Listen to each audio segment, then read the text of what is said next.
Welcome to Reawaken Podcast. I'm Alex Smith. And I'm John Brown. On this program, we like to discuss everyday topics to hot-button issues, as well as some fringe ideas, while maintaining a solid scriptural foundation and a sense of humor. And we really hope that you enjoy today's episode. We're actually coming back and recording this at a later time, and it's actually really weird to come back and listen to this. We've already really come a long way from the first episode where, having more fun, making better content. Anyways, I strongly encourage you to stick around for a few episodes. Not that this one isn't good, but, serial killers may be mentioned in this one, and we don't go into too much on that, but it may not have been first episode material, but, we're just having fun and talking, just being honest, right. Having real honest conversation, and that stuff With happens. anything, there's a learning curve, so I think we handled it pretty well. It was a good topic and interesting discussion. Exactly, and it's honestly a topic that I think we will revisit at some point, but it's really going to be a blast having you guys with us as we go on this journey and make more and more episodes, make cooler content, and anyways, you have anything to say, John? Just welcome to the show, and great to have you guys, and we look forward to hearing from you on our social media as well. Yeah, definitely, and just, stay tuned for more content, and we hope you enjoy our show. Today we will be talking about total depravity, I guess. More specifically, the concept of, are we in the absence of God? Okay, so basically total depravity. Are we in the absence of God necessarily going to be evil? And that if we are following our hearts, as society so often tells us, that's bad. Scripture tells us that the heart is not something you want to be following, so... Deceitfully wicked, who can know it? Exactly. Yeah, so that's interesting because, even in the Christian world, you get people saying, well, you need to just follow your heart. Yeah, I don't know about you, but when I graduated, I grew up amongst Christians, so I wasn't graduating among unbelievers. I was homeschooled in a Christian homeschool group, but one of the top pieces of advice you get, besides the, so what are you going to do? And you go, well, here's the random thing that I'm probably never going to use, but that I've come up with. Right, I want to be an astronaut. It's Exactly. Yeah, sure, yeah. The other thing that you get is, well, just, basically follow your dreams. Right. And that's basically what that is follow your heart. You don't have people... I did actually have a few people, which I'm glad that I did, who said aspire to something greater. Not specifically those words, but in gist, they'd say aspire to something greater. And that's really the message we should be putting out. But how often do you see that? Right. And just seeking God in prayer. I think that's the main thing that is overlooked, that, you might really want to do something, and that's not what God wants for you. Even beyond just, well, maybe it's not evil what you're wanting to do, but it's, if you're not submitting to God, then it is evil because you're not doing it in faith. Yeah. I guess one of the core questions is that desire to do something good inspired by your godly influence and not necessarily by your human want to do good? Whether or not such a thing actually exists, the real question is, if... I guess that verse actually would make me believe, the one about the heart being deceitful, would make me believe a little bit more that as a core instinct, we are not necessarily wanting to do good. Although I guess as a part of deceit, sometimes you say there's a deceitful person, an international spy or something. I mean, you've got to play the card of being good in order to truly do your malicious intent. So that's confusing, honestly, because it's doing good, but is it really doing good? Right, like if you have to lie and, pretend to be someone you're not and possibly even kill people to do... Huh, yeah. Quite interesting. Like as a spy, like I'm thinking like James Bond. I mean, he's not a good person, like, to, see as a role model necessarily, but there are people like that, and they're defending freedom, they're defending the helpless and bringing to justice evil. And I mean, it says, I think it's in Romans, where basically the authority of police and soldiers, that's given by God, and they don't wield the sword in vain. They're kind of an instrument of God's wrath, I think is what it says. But they're not necessarily believers, for but sure. they're being used by God. Yeah. So is that a heart thing? Right, and I think maybe they could be doing evil themselves, where God is still using them for his purposes. Justice, etc. But So if he's using them, is that wouldn't be your heart, would it? Or would it? Like, what exactly is the verse speaking of when it's talking about the heart? Is it the subconscious desires? Or is it the subconscious in general? Because if it's the subconscious in general, isn't what you were talking about there, isn't that kind of part of the subconscious in general? Because the evil man isn't setting out consciously to do the work of God. So I guess right. I'm a little bit more led to believe that the heart there is referring more to, I don't know, a different level of subconscious, not the complete subconscious. Does that make sense?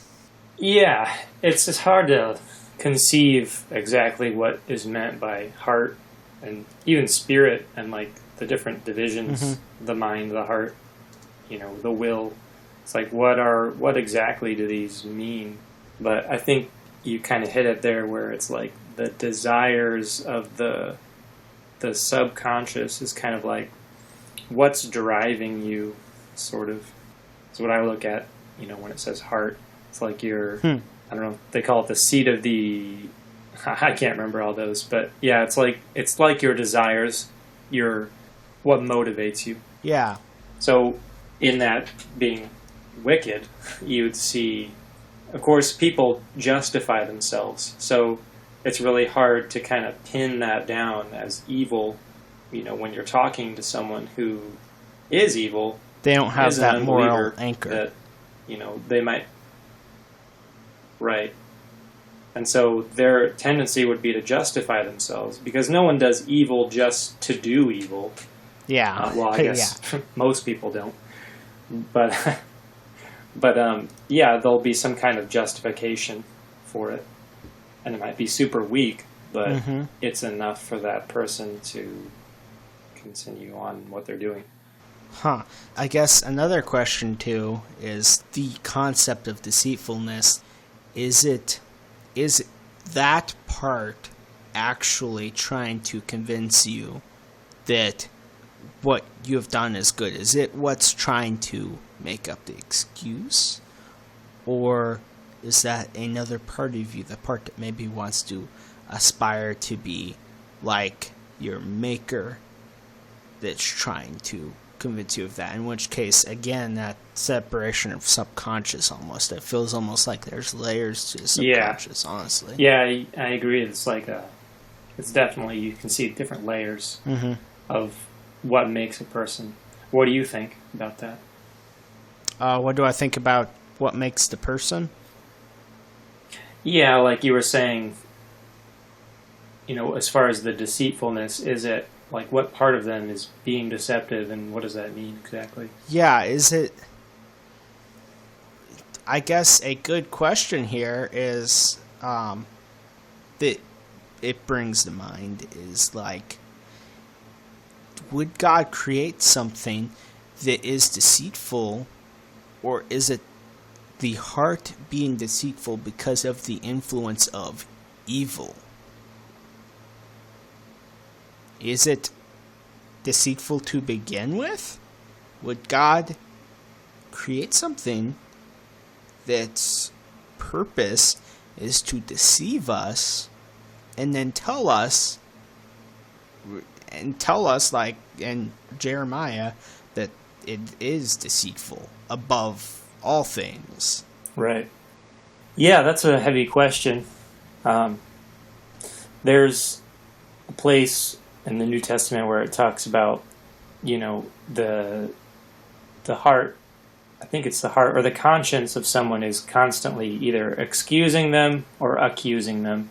So there's the layer of the conscience where we have a sense of what is right and wrong, but that's kind of separate from the heart, where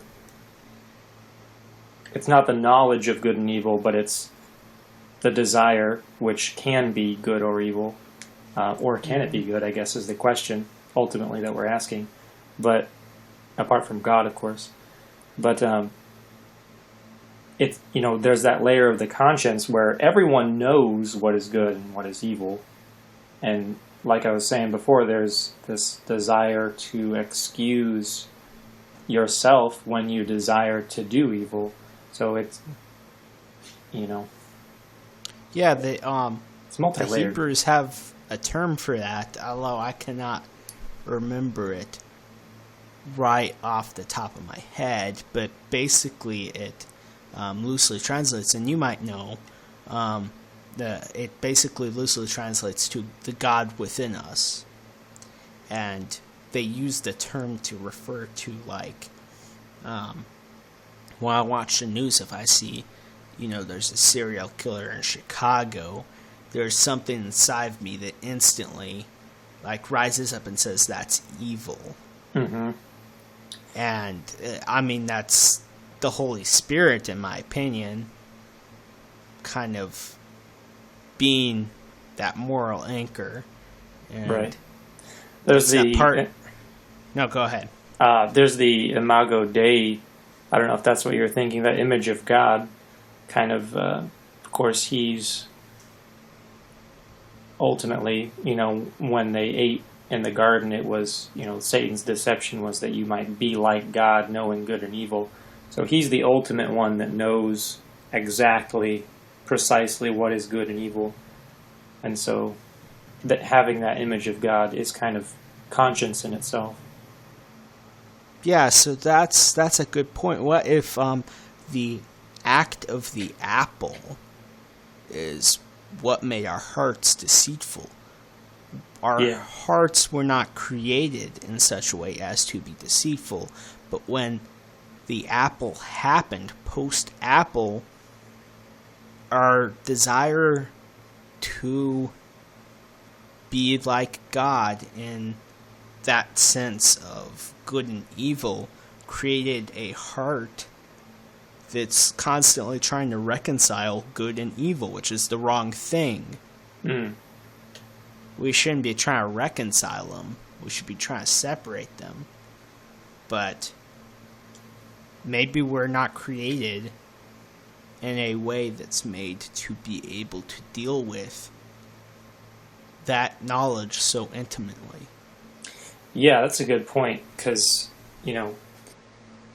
well, I forgot what I was going to say exactly, but yes, the knowledge of good, it goes back to the fall, is what you're saying, that God created man perfect, and by eating the fruit of the tree of the knowledge of good and evil, that could be where the deception began, and ultimately it began with the deceiver himself, the enemy, who only knows how to lie. Mm-hmm. But in eating that fruit, which interestingly was created by God, we gained the ability to kind of decide for ourselves what is good and evil. Of course, that standard that we create is not the same as what God has. So that's where the conflict kind of arises and the deceitfulness enters in. So I agree that, yeah, I don't think he created a deceitfulness, but he created a heart to have desires, and it's kind of our responsibility to align those desires with his. Mm-hmm. So the only way to truly be able to make sense of all this knowledge is by our connection to him, who is a being that can understand everything in all of its complexity. Yeah. Is that kind of what you're saying? Yeah, pretty much. Okay. Yeah, that reminds me of a verse. I actually had it flipped here already. It's in Psalm 37. I'm just trying to see how far back I should go. Basically, verse 3, it says, "Trust in the Lord and do good. Dwell in the land and feed on his faithfulness." I'm sorry, verse 4, and then, "Delight yourself also in the Lord, and he shall give you the desires of your heart."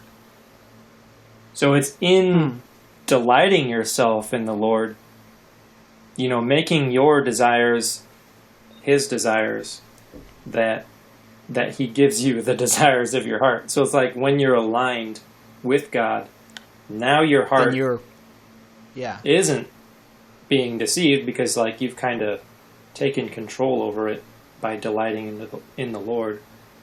And now he can give you the desires of your heart because they're equal to his desires. Yeah. It's like, yeah, I had never thought of that verse through that lens before, really. Yeah, it's one that you hear a lot, like in the prosperity movement. But there's definitely something to it. Beyond getting a Mercedes, there's, the first step is delight yourself also in the Lord. If you're delighting yourself in the material world, then God has no obligation to give you the desires of your heart. Yeah, so basically it's misunderstood within the context of prosperity gospel, and that you don't have to have God give you the desires of your heart, because he will do it freely. It's freely given. Mm-hmm. Just within context of the rest of the chapter. Yeah, that's a good point. So do you think that people apart from God can do good at all? Or do you think that, what they perceive as being good is actually something else?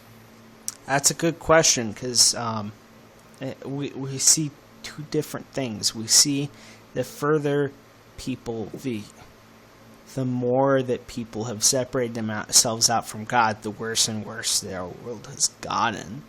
But on the flip side of things, we see some of the vilest people who do the worst things in the world, cannibals and serial killers. We see them, they're humans too. They're not intrinsically different from us. Mm-hmm. They're wanting to do the same as us, and these people, they go to jobs, they volunteer at soup kitchens. Not all of them, but more than you'd think. Most people have no idea. So it's like, it's the furthest way you can get, but they seem to still be wanting to do good.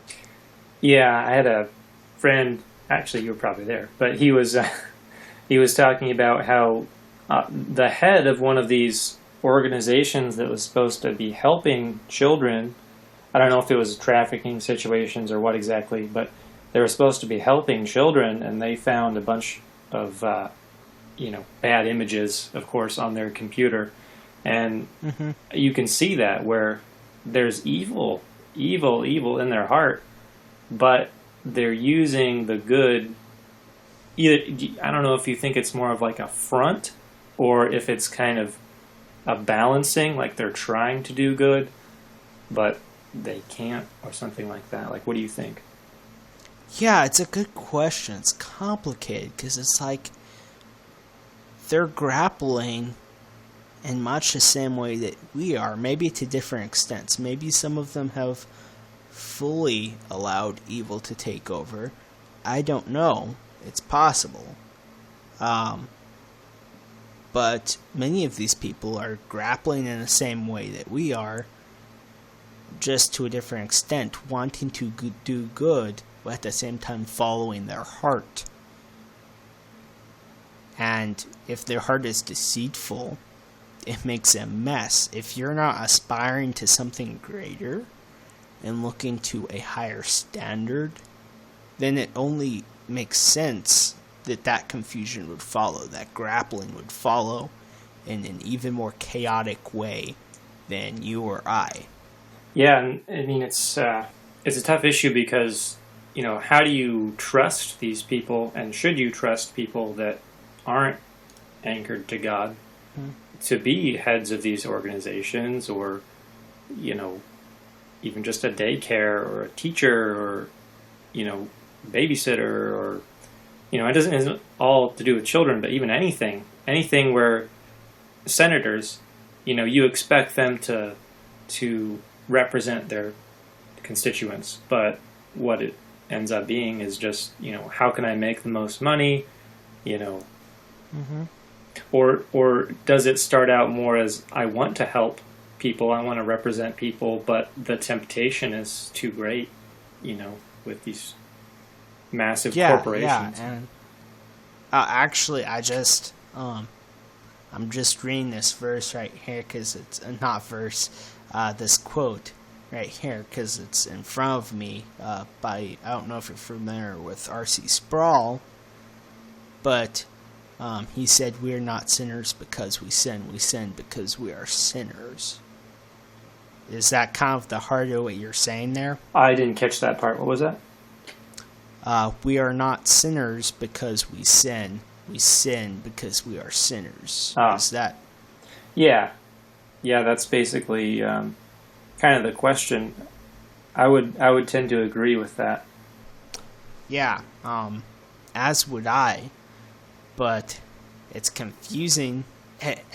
I guess this is why it's one of the most interesting conversations to have, in my opinion. Because we see, like you were talking about, that leader of that humanitarian organization who was doing evil but good. It's like, everybody struggles with that.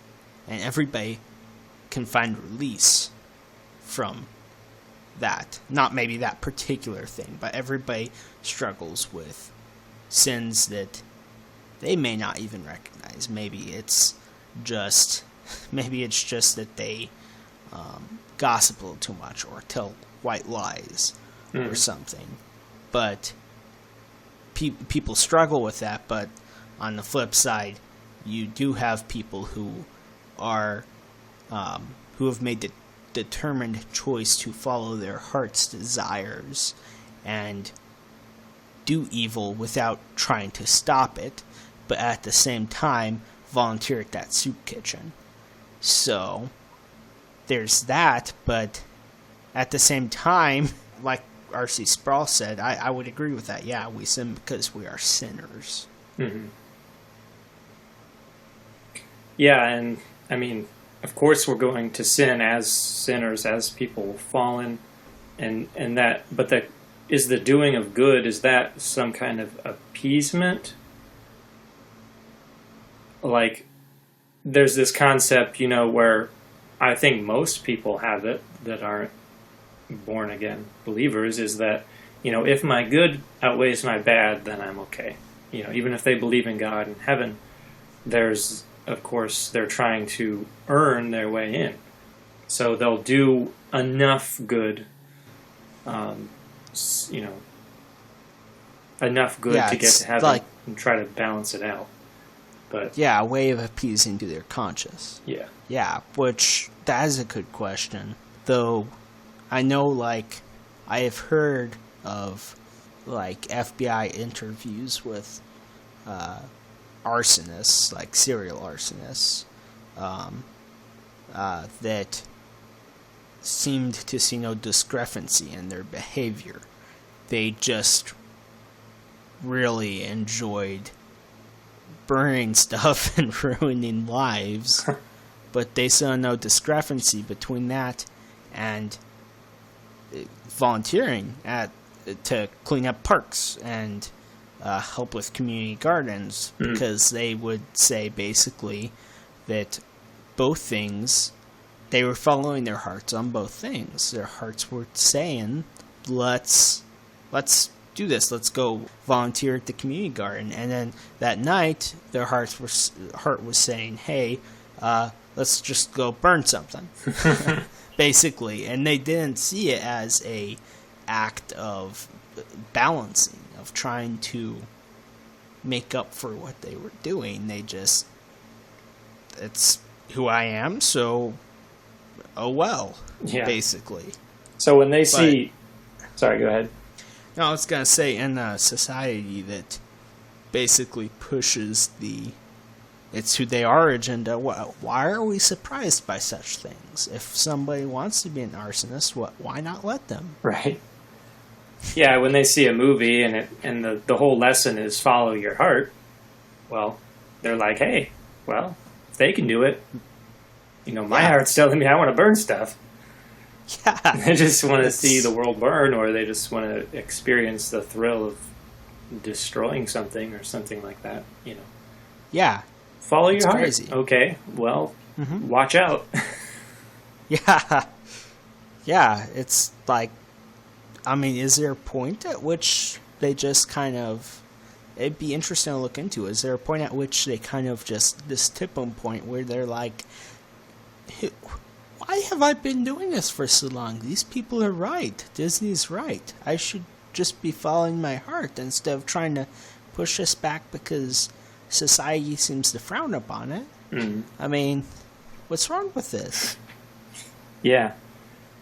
So you have one part of society that says follow your heart, and then, really in society they're also saying, well, we can't have evil people. We have prisons and places for them. Which is a discrepancy. Yeah, it's it's a borrowed moral code. Right. You can trace it all back to the Bible, but it's like people keep throwing out more and more of it because at the same time they're getting this message of, like, stop listening to these crazy Christians all the time. So it makes sense that the Bible is getting lost more and more in translation. Yeah. I think it leads to the question of authority, which I kind of mentioned before, but it's like, if we're all, let's say there's no God, we're all just humans, who are you to tell me that your rules are right and mine are wrong? That's where the moral code of any atheist or even agnostics breaks down, is because, well, they can say, well, do good to others, do what you want, but don't harm people, is like basically their golden rule. But, what if harming people is what you want to do? How do you know that your code is better than their code? Yeah. The law of evolution is the strongest survive. So maybe the good thing in that world would be actually to kill people, and if you're the strongest, to be the most prominent, the most the one to pass on your genes, basically, and to eliminate everyone else. That's You're the making real the world law. a better place. So it goes back to authority, because we know that God has placed His rules in the earth. He's given us the law, and He's placed people to be our leaders and guides and people who enforce those laws. And so, if you have that authority structure, then it's not up to you, what your moral code is. It doesn't really matter what you think is right and wrong, because you've submitted to the authority of the Creator. But those who don't have that are completely left to whatever they individually think. And so there's basically no authority structure for them. Even, I mean, police and government is like, really, that's nothing. To an atheist, government is nothing because it's just people. They're equal to you, just a number of people, of course, but, you know, who's to say that they're not wrong?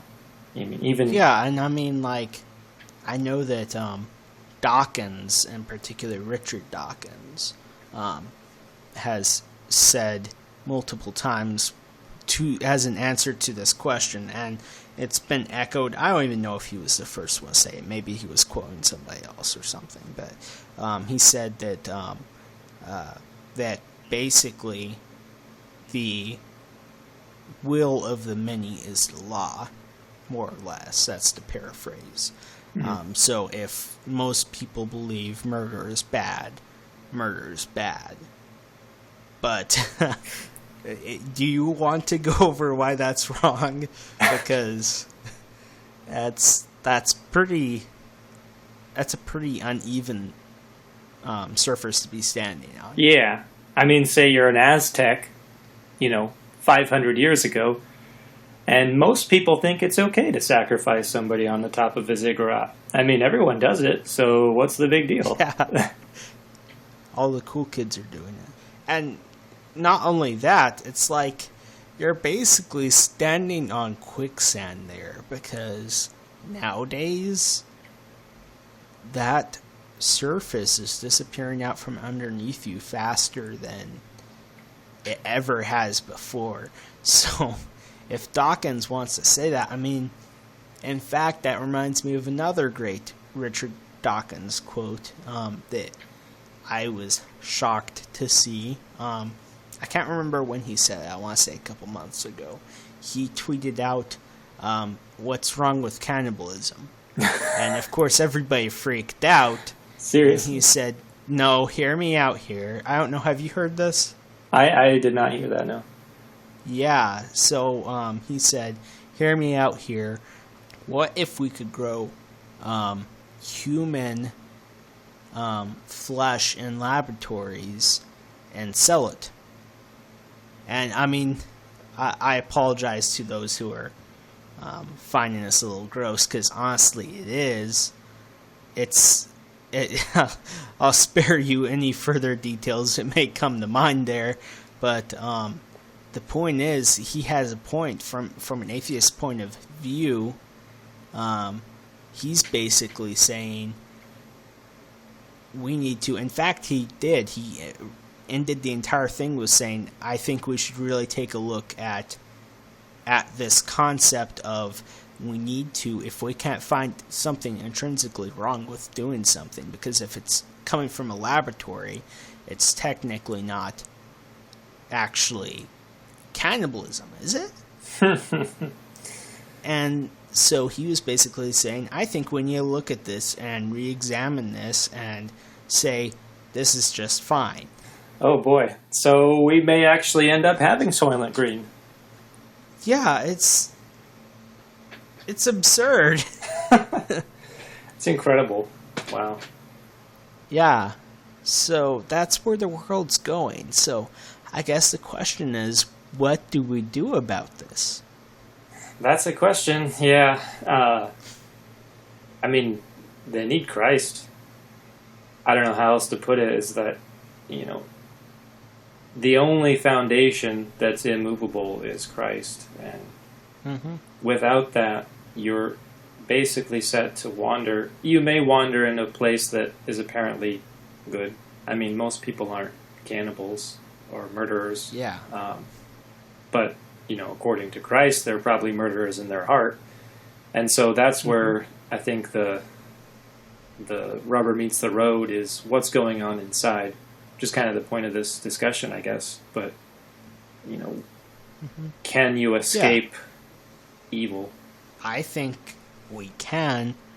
I guess the main question, and one I think we should revisit in the future, is, like, can we escape evil under our own influence?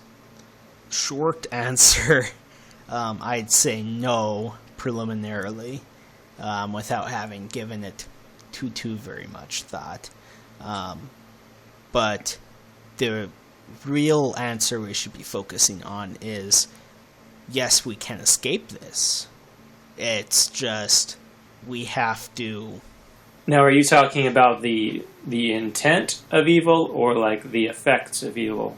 You're talking about like the evil heart, right? Yes.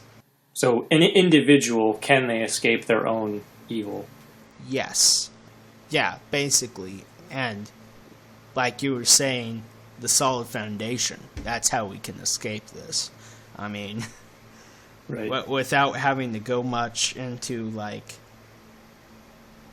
other ideas and concepts of how stuff may go about, in the end, we do have a deliverer. Yeah. But I guess a question is,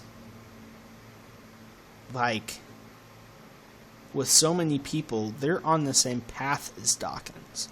They may never reach the point where they're tweeting something like that. But they're on that same path, and maybe their grandchildren will. Maybe their grandchildren will have no moral compass in that area at all. Maybe that'd scare them now, but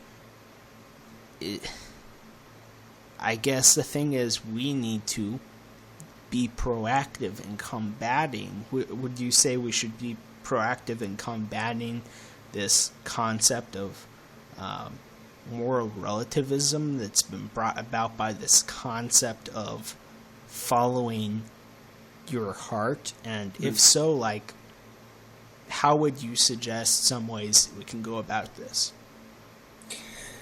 Yeah, it's, I mean, it's such a huge issue today, especially in our culture. I don't know if it's so much in the East, they have their own issues, but like in Western countries where I think it boils down to postmodernism, that relativism and the idea of following your heart. It's a very old concept, but you know, people call it postmodernism today. Basically, the idea that nothing is sacred, essentially, if I boiled it down to one phrase. Have you heard of Jordan Peterson? I do not think so. Okay. He's a very interesting character. I think we should talk about him maybe in one episode.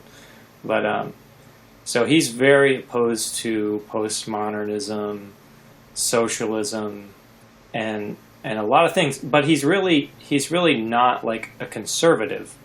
So it's an interesting thing to watch him, because I think he's struggling between two different ideas where he values the Bible, but he's not like, I don't think most Christians would call him, if they knew, exactly what he thought, they would call him a believer necessarily, or a brother, but he does talk a lot about postmodernism.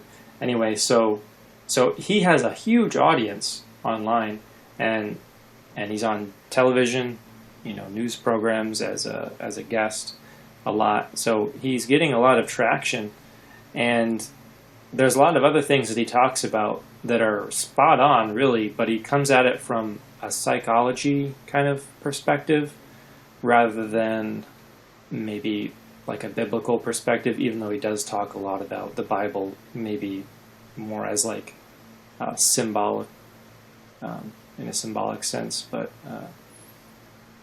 so it's an interesting character, and he's kind of taking steps to fight this idea of relativism, but he's also dangerous in a sense, because he's not 100% on board with the idea that maybe there's no hope for man, within themselves. And I think a lot of people could get sucked into his thinking and completely abandon Christ. But he's an interesting character. I think we should maybe look at him a little bit more another time. But I guess I brought that up to say that, well, he has a lot of speaking engagements, and people are really hungry for this kind of deeper thinking and evaluation of, relativism in our society, which is something most people don't really think about. But bringing it up to your friends, bringing it up to your coworkers, maybe schedule a speaking engagement, like have your pastor talk about this. I think getting the word out, thinking about relativism and the danger of it would be one step. We really should do it, because the church has so far been pretty, just kind of stood back and judged it from the corner. Yeah. If you know what I'm saying. Yeah. Like, not going head on with it. Exactly. And, I think what a lot of people don't realize is that you do not have to, you don't have to all show up for church, and the pastor doesn't have to go, okay, cool, everybody's here, hey, let's head outside and scream at a bunch of people. That's never a good idea of approaching it anyways, but the thing is that there's more than that. Before we should go out and actually approach this position, or actually simultaneously would probably be best, but like you were saying, schedule a speaking engagement. You can't find something that you don't know, and the thing is, if you say, it's easy to be sitting in the corner yourself and say, we should all be doing this, what are these people doing? But frankly, that's pretty judgmental, because if you were sitting in the corner, maybe you know everything there is to know about the subject, how to approach it, and what to say to these people. Great, get out there, do that. But do not forget about everybody else, because the other, 200 people in your congregation maybe have no idea about, in which case you need to be devoting some time in that direction as well, because otherwise you're losing out on a lot of effectiveness as a body. You know what I'm saying? Yeah, for sure. Sorry, you cut out there just a little bit, but yeah, I caught most of that. And basically, what I was thinking is there's this generation, I think, knows about relativism, maybe as a concrete word, an idea, a little bit more. But then there's another group of people that don't within this generation. There's people like us that, we like to look up YouTube videos about philosophy and what are the arguments against Christianity and stuff like that. Yeah. I think, you fall into that camp. But there's a lot of people that just kind of, they read the Bible and they go to church, but they're not really looking at the arguments in a critical manner, like, let's hypothetically consider this and then destroy it. You know what I'm saying? Yeah. So they have no idea how much relativism has influenced society, and yeah, I totally agree that it's something that needs to be brought up. Yeah, and I know a lot of people are afraid of approaching it because,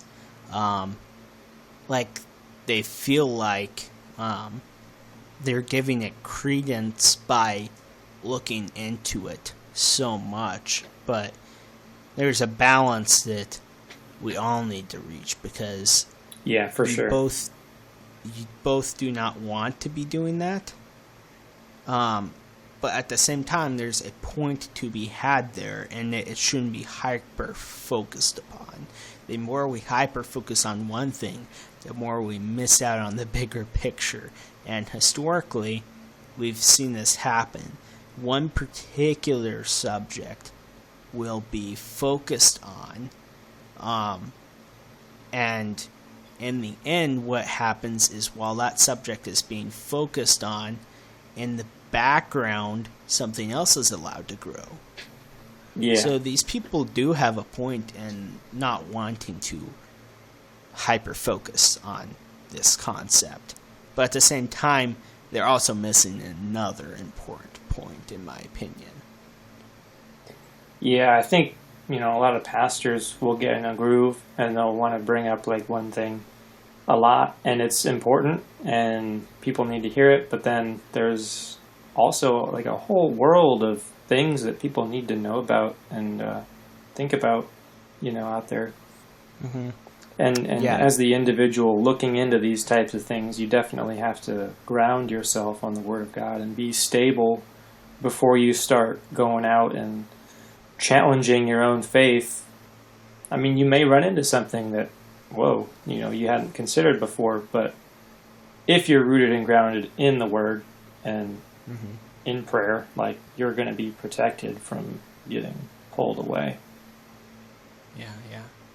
So, I'm afraid we're reaching the end of our time here. So, this is definitely something that should be talked about in the future. And honestly, I think it'd be great to get somebody else in on that conversation, a third voice. But do you have any closing thoughts? Yeah, I would say, read Psalm 37, delight yourself in the Lord, and he shall give you the desires of your heart. And read the rest of that. Commit your way to the Lord, trust also in him, and he shall bring it to pass. Like, it's all about, we still have two natures in ourselves. We have the carnal nature and the spirit, and they're at war with each other. But unfortunately, the world doesn't have that spirit nature to wrestle against their flesh. So I guess that would be...